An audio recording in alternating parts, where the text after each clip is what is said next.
प्यारे बच्चों, आज हम लोग हिंदी साहित्य का इतिहास पढ़ेंगे। हिंदी साहित्य का इतिहास, इसमें गद्य साहित्य और एक पद्य साहित्य है। सबसे पहले हम आप लोगों को बताएंगे हिंदी पद्य साहित्य का इतिहास, इसका काल विभाजन, कब से कब तक चला, इन सभी कालों की प्रमुख विशेषताएं, इसके प्रमुख लेखक कौन कौन हैं और उनकी प्रमुख रचनाएं इत्यादि सारी बातों की जानकारी आज हम आपको देंगे। ध्यान से सुनिए, ध्यान से समझिए। सबसे पहले हिंदी साहित्य का इतिहास एक विदेशी राइटर था, उसका नाम गारसा दत्तासी था, उसने दिया। उसके बाद तमाम साहित्यकार, तमाम हिंदी के विद्वानों ने अलग अलग ढंग से हिंदी साहित्य के इतिहास का काल विभाजन किया, लेकिन सबसे प्रमुख जो है जिसको हम लोग पढ़ते हैं वो हिंदी साहित्य पद्य साहित्य का इतिहास आचार्य रामचंद्र शुक्ल जी ने दिया है। इनके अनुसार हिंदी पद्य साहित्य को 4 कालों में विभक्त किया जाता है। पहला नंबर 1 आदिकाल या वीरगाथा काल। आदिकाल या वीरगाथा काल, यह काल संवत 1050 से 1375 तक चला। इसके बाद दूसरा भक्ति काल या पूर्व मध्यकाल, यह काल बच्चों संवत 1375 से 1700 तक चला। तीसरा रीति काल या उत्तर मध्यकाल, यह काल संवत 1700 से 1900 तक चला। और नंबर 4 है आधुनिक काल या अद्यतन काल, यह काल संवत 1900 से अब तक चल रहा है। बच्चों, आधुनिक काल का भी विभाजन हुआ है, इसको हम बाद में देखेंगे। सबसे पहले अब हम लोग देखते हैं विस्तृत आदिकाल को, जिसको वीरगाथा काल या चारण काल भी कहते हैं। यह काल संवत 1050 से 1375 तक चला। इस काल की प्रमुख विशेषताएं सबसे पहले हम देखेंगे। आदिकाल की प्रमुख विशेषताएं या सामान्य प्रवृत्तियां, दोनों एक ही बात है। बच्चों कभी कभी पूछ देता है कि सामान्य प्रवृत्तियां बताइए, कभी कभी पूछता है क्या की विशेषताएं बताइए, क्या कभी कभी पूछता है वीरगाथा काल की विशेषताएं बताइए। तो सब तीनों एक ही है। देखिए, सबसे पहले विशेषता इसकी है राष्ट्रीयता की भावना का अभाव। इस काल में सबसे प्रमुख विशेषता यह थी कि राष्ट्रीयता की भावना का अभाव था। इस काल में राजा आपस में लड़ते थे, ईर्ष्या द्वेष भाव रखते थे, है ना, जिससे हमारा देश अलग अलग राज्यों में बटा हुआ था और अलग अलग राज्य के राजा एक दूसरे से ईर्ष्या द्वेष करके आपस में जो है आपसी कलह पैदा करते थे, एक दूसरे का राज्य हड़पने के लिए। तो युद्ध की भी स्थिति उत्पन्न हो जाती थी। इसलिए जो दूसरी विशेषता बनी है वो यह है कि इस काल में युद्धों का सजीव चित्रण किया गया है। जो राजा आपस में युद्ध करते थे उनका सुंदर सजीव चित्रण है। यदि हम पढ़ते हैं आलाखंड आदिकाल की रचना है, उसमें जगनीत ने लिखा है परमाल रासों के अंतर्गत, पढ़ेंगे जैसे लगेगा कि एकदम सामने, वो उसको पढ़ने से ही, वो काव्यात्मक है, पढ़ने से ही मालूम हो जाता है, जैसे लग रहा है कि अभी जो है लड़ाई शुरू हो जाएगी। बिल्कुल सजीवता देखने को मिलती है। तीसरा जो विशेषता है वो है कि इस काल की भाषा डिंगल पिंगल। इस काल की भाषा डिंगल पिंगल। चौथी विशेषता, इस काल के प्रमुख कवि चारण और भाट थे। बच्चों, इस काल के जो प्रमुख कवि थे वो चारण और भाट थे, जो राजाओं के दरबार में जाकर के उनकी प्रशंसा, उनके लायक कविता करते थे और वो प्रसन्न होकर उनको मोहरें देते थे। इसलिए हमेशा वो केवल उन्हीं की प्रशंसा की ही कविता लिखते थे, इसके अलावा और कुछ नहीं कर पाते थे। पांचवा इसकी विशेषता वही है राज्याश्रित कवि, जो राजाओं पर आश्रित होते थे, आश्रय दाता राजाओं की प्रशंसा करते थे। ये प्रमुख विशेषताएं हैं। इसके बाद आदिकाल के प्रमुख कवि और उनकी प्रमुख रचनाएं एक एक को बताएंगे आपको।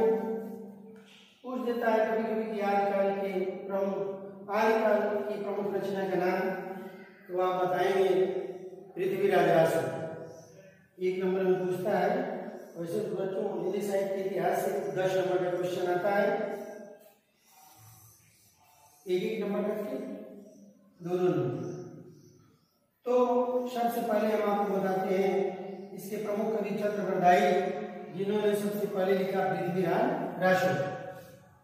रासो ग्रंथ का ही निर्माण हुआ है आदिकाल में। दूसरा कवि है दलपति विजय। दलपति विजय की रचना है कुमार रासो। तीसरे कवि है जगनिक, जिनकी रचना का नाम है आधाखंड, जिसको परमाणु रासो के नाम से जाना जाता है। चौथा कवि है केदार भट्ट, जिनकी रचना है जयचंद्र प्रकाश। और पांचवा कवि है नरद सिंह, जिनकी रचना का नाम है विजयपाल रासो। ये इस काल के प्रमुख कवि हैं और इनकी ये प्रमुख रचनाएं आप लोगों ने देखा।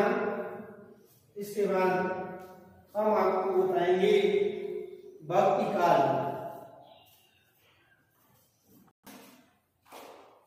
देखिए दूसरा काल है तो ये भक्ति काल।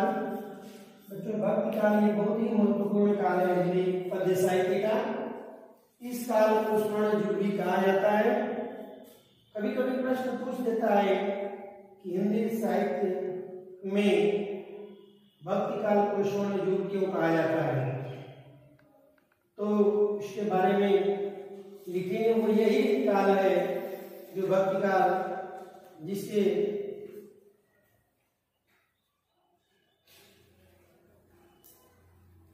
प्रमुख कवि बड़े ही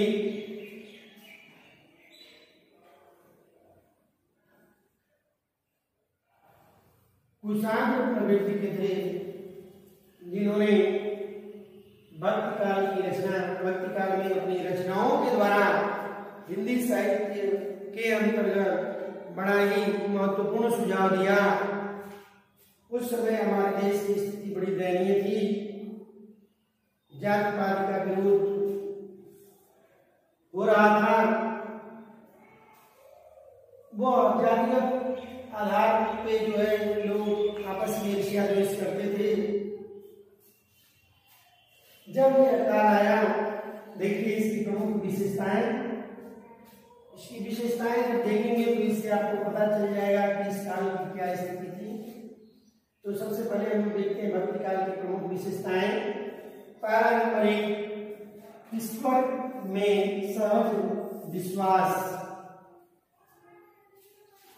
इस काल में भगवान में पूर्णतया विश्वास रखते थे लोग, उनकी उसमें आस्था रहती थी, उन्हें मानते थे। वो कहते थे कि जो भगवान करेंगे वही होगा, इसके अलावा कुछ नहीं होगा। दूसरी विशेषता थी दार्शनिकता। दार्शनिकता किसी चीज का वास्तविक निचोड़ जब तक उन्हें नहीं मिलता था तब तक वो उस पर शोध करते रहते थे।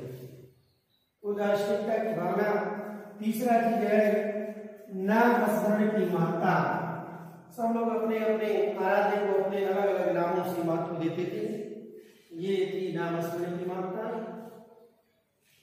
सबका कबीरदास जी निर्गुण ब्रह्म के उपासक थे। सूरदास जी भगवान श्री राम में आस्था रखते थे।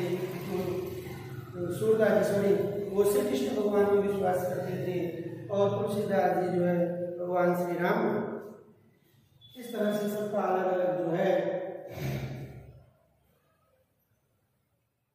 अपने अपने नामों का स्मरण करते थे और उनको महत्व देते थे। चौथा विशेषता है जप कीर्तन तथा भजन का अवलंबन। सब लोग अपने अपने आराध्य का जप करते थे, कीर्तन करते थे, उनका भजन करते थे, वही उनके लिए आधार था। पांचवा विशेषता गुरु की महत्ता। इस युग में की सबसे प्रमुख विशेषता है बच्चों, इस युग में जो है प्रत्येक कवियों के अपने अपने गुरु थे। गुरुओं की बहुत ही महत्ता थी, उन्हें बहुत महत्व दिया जाता था, क्योंकि बिना गुरु की कृपा से, बिना गुरु के ज्ञान संभव नहीं था। इसलिए उन्होंने अपने गुरु को महत्व दिया। जैसे कबीरदास जी के गुरु श्री रामानंद जी थे, गोस्वामी तुलसीदास जी के गुरु कौन थे? नरहरदास थे। और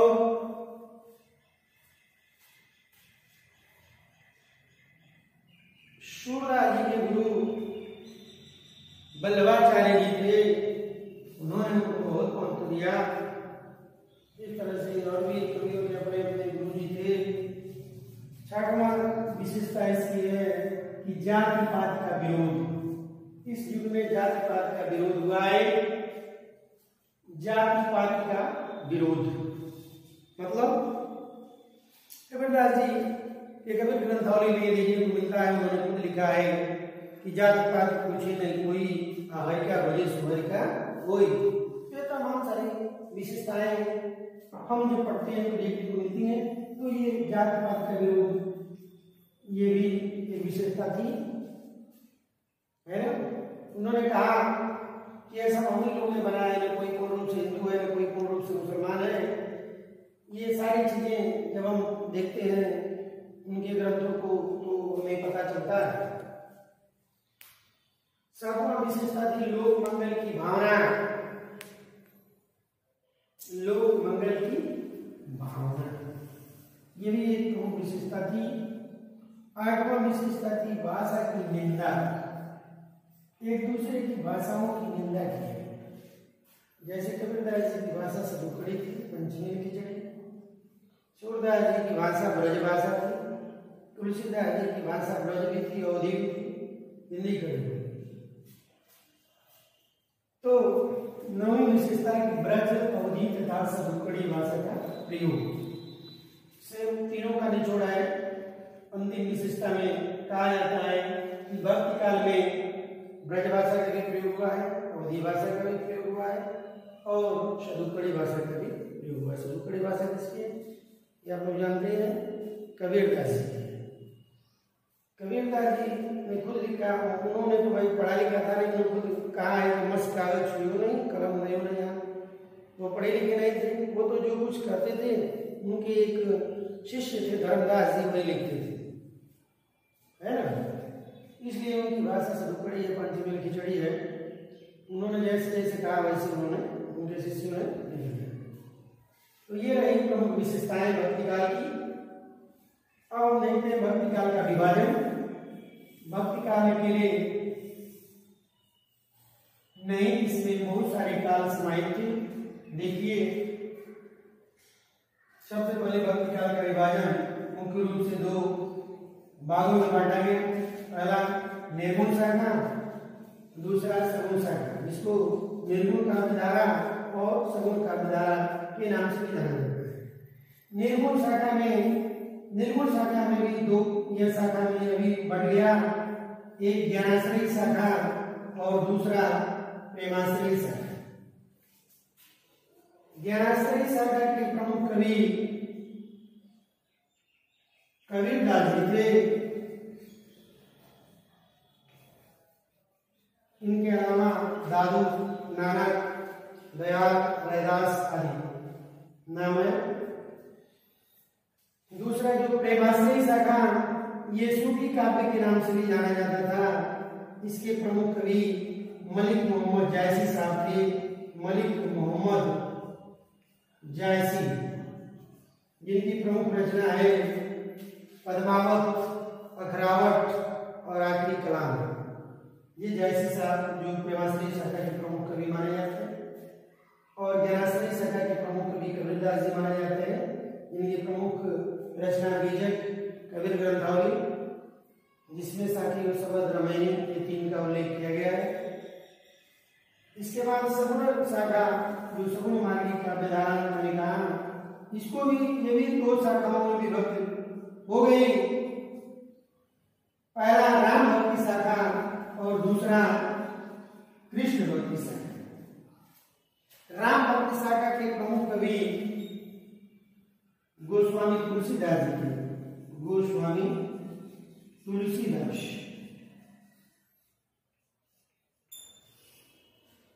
और कृष्ण भक्ति शाखा के प्रमुख कवि सूरदास।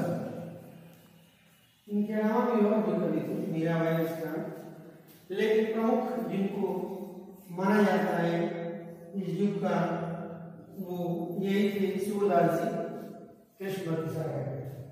ये पूछ देता है एक नंबर में कि राम भक्ति शाखा के प्रमुख कवि का नाम बताइए। अब क्या बताएंगे? तुलसीदास जी, गोस्वामी तुलसीदास जी। कृष्ण भक्ति शाखा के प्रमुख कवि का नाम बताइए, तो क्या बताएंगे? सूरदास जी, महाकवि सूरदास जी। तो ये शाखाएं थी, इनके कवि प्रमुख मैंने आपको बताया कौन कौन थे। राम भक्ति शाखा में बताया गोस्वामी तुलसीदास जी, जिनकी प्रमुख रचना रामचरितमानस, इसके अलावा विनय पत्रिका, बरवे रामायण, धराग्नि संगीमणि, रामायण, हनुमान बाहु, कवितावली, गीतावली इत्यादि। ठीक है।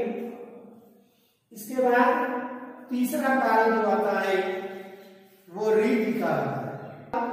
तीसरा काल जो रीति काल था बच्चों, यह रीति काल संवत 1700 से 1900 तक चला। रीति काल की प्रमुख विशेषताएं देखिए। सबसे पहले इसकी प्रमुख विशेषता थी रीति ग्रंथों का निर्माण। रीति काल की प्रमुख विशेषता क्या है? रीति ग्रंथों का निर्माण।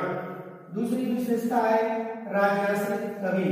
इस युग में भी जो है के कवि भी राजाओं के दरबार में जाकर कविता लिखते थे, जैसे बिहारी लाल जी है ना। तो इसलिए राजाश्रित कवि भी इस युग की प्रमुख विशेषता थी। रहीम कवि भी दरबारी कवि थे। तीसरा जो इसकी विशेषता है वो है श्रृंगार रस की प्रधानता। रीति काल में श्रृंगार रस का ही वर्णन है, यह श्रृंगारिक काल भी कहा जाता है। लेकिन इसमें इस युग में केवल एक ऐसा कवि हुआ जो श्रृंगारिक काल रहते हुए भी वो अपने काव्य में केवल वीर रस में ही जो है वर्णन किया है। इसका नाम है मांगली भूषण। उनकी प्रमुख रचना है छत्रसाल दशक, शिवावनी। चौथी विशेषता है काव्य भाषा के रूप में ब्रज भाषा की प्रतिष्ठा। यानी इस युग में जो काव्य भाषा है, जो काव्य में लिखी गई है, जो काव्यात्मक रूप में प्रस्तुत की गई है, वो ब्रज भाषा में लिखी गई है। और पांचवा इसकी विशेषता दोहे तथा सवैया छंदों का प्रचुर प्रयोग। इस युग में दोहा और सवैया छंदों का अत्यधिक मात्रा में प्रयोग हुआ है। और छठवां इसकी विशेषता है कला पक्ष की प्रधानता। कला पक्ष की प्रधानता दो पक्ष होता है, भाव पक्ष और कला पक्ष। लेकिन इसमें भाव पक्ष नहीं, भाव पक्ष की सबसे अधिक प्रधानता भक्ति काल में, लेकिन कला पक्ष की प्रधानता सबसे अधिक रीति काल में की गई। सातवां इसकी विशेषता है मुक्तक शैली। मुक्तक शैली में प्रयोग हुआ है इन कवियों की लेखन। अब हम देखते हैं इस काल के प्रमुख कवि कौन कौन है। पूछ देता है कि रीति काल के 4 कवियों के नाम और एक रचना बताइए, तो देख लीजिए इसको भी। यह अधिक पूछता है कि रीति काल की प्रमुख विशेषताएं बताइए। ये आदित्य काल की 2 विशेषताएं बताइए, ये आदित्य काल की सामान्य प्रवृत्ति है। तो यही हम लिखेंगे जो हम आपको ये पॉइंट बताए। पहला पॉइंट बताया आदित्य ग्रंथों का निर्माण, दूसरा राज्याश्रित कवि, तीसरा श्रृंगार रस का प्रधान, चौथा काव्य भाषा के रूप में ब्रजभाषा की प्रतिष्ठा, और पांचवा दोही तथा सलय चिन्हों का प्रचुर प्रयोग, और छठवां कला पक्ष की प्रधानता, सातवां मुक्तक शैली। अब प्रमुख कवि देखिए, सबसे इस युग के प्रमुख कवि हैं केशवदास जी। उनको आचार्य केशवदास जी के नाम से जाना जाता है। केशवदास की प्रमुख रचना है बच्चों रामचंद्रिका। क्या है? रामचंद्रिका। दूसरे कवि हैं महाकविभूषण, इनकी प्रमुख रचना है सेवा भावनी। तीसरा मतीराम, मतीराम जी की प्रमुख रचना है रसराज। और चौथे कवि हैं बिहारी लाल जी। बिहारी लाल की प्रमुख रचना है न्यारी सतसई। और चौथा है परमाकर, परमाकर जी की प्रमुख रचना है गंगा लहरी। वैसे रीतिकार को भी 3 कालों में विभक्त किया गया है, 3 खंडों में, रीतिबद्ध, रीतिसिद्ध और रीतिमुक्त। रीतिबद्ध काव्य में के अलग कवि हैं, रीतिसिद्ध के अलग कवि हैं, रीतिमुक्त के अलग। रीतिमुक्त के प्रमुख कवियों में घना आलमपुरा। रीतिबद्ध कवियों में आते हैं बिहारी लाल जी, और रीतिसिद्ध कवियों में आते हैं भूषण, केशवदास आदि। ठीक है, तो ये आपको मैंने 3 कालों के बारे में बताया। अब इसके बाद चौथा काल बताएंगे आधुनिक काल। आधुनिक काल का विभाजन, आधुनिक काल के प्रमुख लेखक कवियों के नाम और उनकी रचनाएं। आधुनिक काल में जो विभाजन हुआ है उन प्रत्येक कालों की अलग अलग विशेषताएं बताई गई हैं। इसको हम लोग अगले पैटर्न में पढ़ेंगे, अगले पार्ट में। बस इतना ही। Thank you.